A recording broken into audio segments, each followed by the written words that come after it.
Welcome to Green Gaming. I'm Jason, the creator of the Army Showcase and host of the Tabletop Battlefield, and today we're going to show you how to build custom buildings for Monsterpocalypse.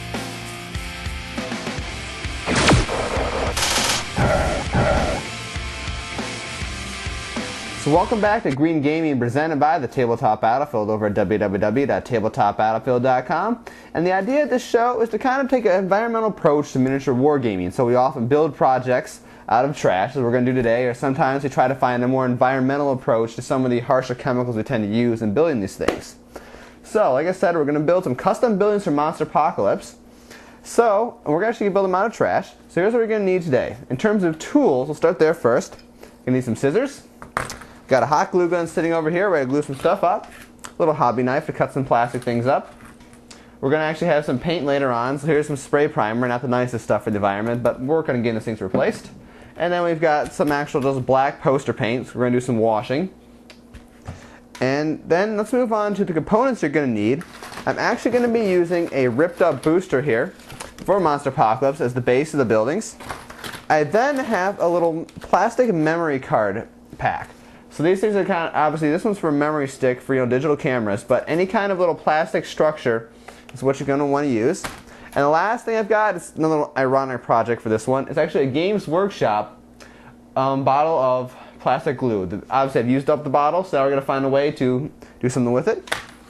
So step one in this process is to create the base, which also you're going to need a pen for. I probably should mention that right off the bat. So take an existing building from Monsterpocalypse, or you can use a monster because they both have the same size base. Put it down on the booster. It's been all torn up. And just kind of trace it out. So this way you'll get a nice base of the proper size. There we go. So you can see it there now. I've got the nice little square, the shape of the base. So that's the little square I want to show you. So let's go ahead, take your scissors and cut it out.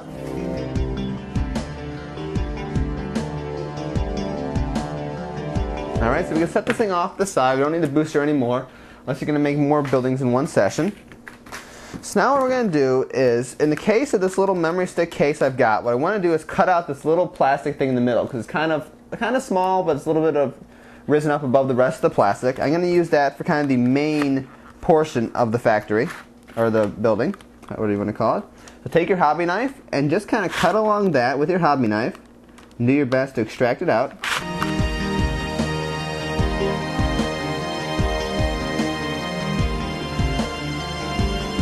So, go ahead, we got it all cut out here. Now we want to place it down on the base, decide how we're going to glue it down, actually decide where we're going to glue it down is what I should say. So take your pen again, and let's go ahead and trace out kind of the outline of it on the base. There we go. So I got the outline traced out. Now using your hot glue, run a little bit of glue just on the inside of the line, because if you run it along the line, obviously then you're going to be running the glue outside it. So just a tad bit on the inside of the line would be good enough to have it glued down. And obviously be very careful with the hot glue. I have seriously burned myself with this stuff. In fact, I gave myself second-degree burns, which a couple weeks ago, you can kind of see it on the camera there. It's pretty well healed. That's about, that's got to have been 4 weeks ago I did that to myself. So yeah. So anyway, enough of my injuries. Go ahead and glue down the little factory base. And there we go. You can see I got it glued down to the base now. Now we're going to go ahead and use the super glue bottle as kind of a smokestack. So what we want to do is I'm actually just going to toss the bottle aside and actually use the cap. So I just took the cap off the bottle. And let's go ahead, we're going to glue this guy down to the top of the plastic somewhere. What you can do is just apply some glue along the actual lid here of the super glue thing. Of the super glue cap, not the thing. And stick it down onto the plastic. And there you go. Now you can see we've got the first little smokestack attached there. Let's go ahead now and take this super glue bottle. And if you're not familiar, they kind of come apart. So I can remove the little applicator tip from the super glue bottle. I don't need the bottle right now. Whew. It smells. Oh wow. It really smells like super glue. Let's go ahead. Let's just see. What do we use this whole thing? Why don't we just use the whole thing as it is? So we're going to go ahead and glue this one down.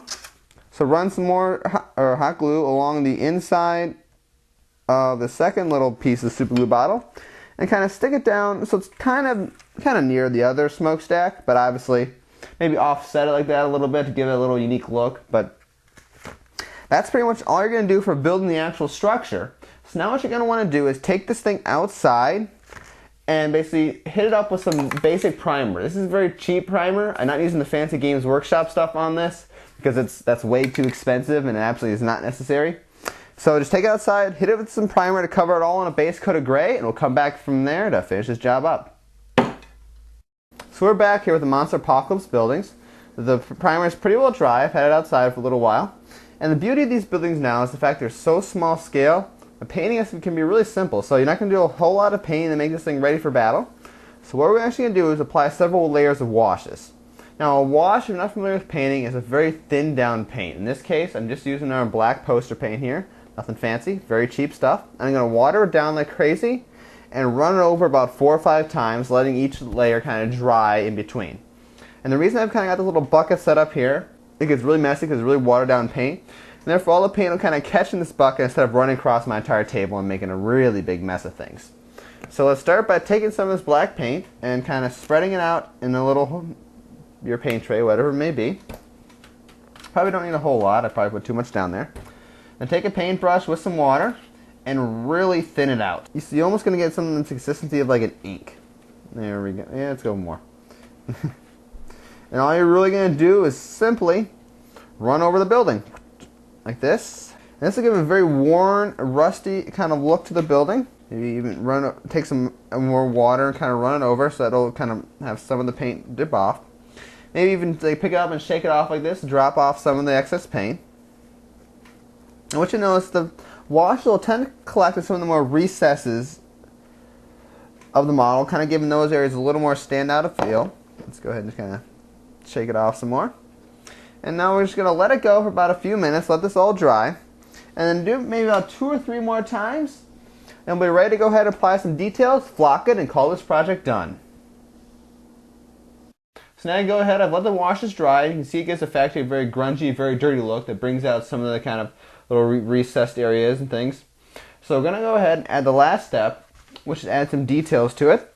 So I'm using just some red paint here. This particular color is Blood Red from Games Workshop line.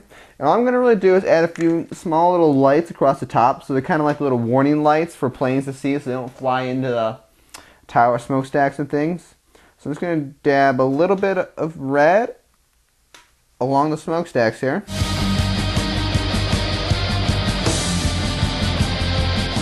So I'm going to hold up the camera and you can see now the little red specks on the top there, the little warning lights. And last thing I do for this type of factory is I want to add some windows in here along the edge so it looks like people kind of see out and watch the monsters come and level their factory. So this time I'm going to use some Regal Blue, this is also Games Workshop paint.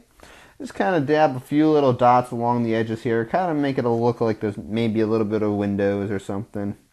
You really don't need to be too fancy, which is kind of nice with these Monsterpocalypse buildings.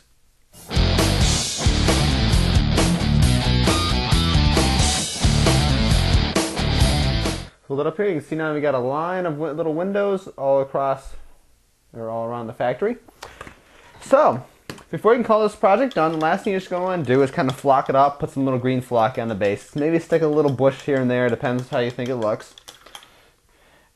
And once you do that, we'll call this project done. So, once again, I'm Jason. Thanks for watching Green Gaming presented by the Tabletop Battlefield. For more information on World of Miniature Wargaming or to submit your own content, check out the Army Showcase and Tabletop Battlefield podcast over at www.tabletopbattlefield.com. And once again, thanks for watching.